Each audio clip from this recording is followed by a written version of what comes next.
عمرك فكرت ازاي نظام الرشاشات بتاع الحريق بيحمي المبنى بالشكل ده؟ تخيل ان اكتر من 96% من حرائق المباني بيتم السيطرة عليها بالرشاشات لوحدها، وعشان كده بيتركب اكتر من 40 مليون رشاش كل سنة حوالين العالم. طب ازاي الحاجات المنقذة للحياة دي بتشتغل؟ النظام بيتكون من جزئين اساسيين: مصدر المية ورشاشات الحريق. جوه كل رشاش فيه لمبة صغيرة من الازاز مليانة سائل مثبتة بسدادة واطار.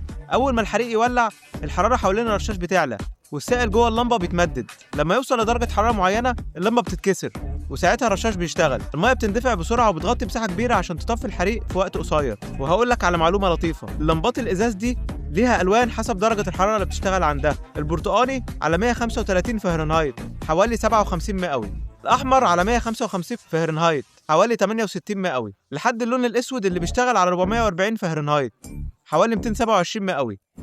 واخيرا لو عجبك الفيديو اضغط لايك وشير، وتابعني وانتظر المزيد. شكرا.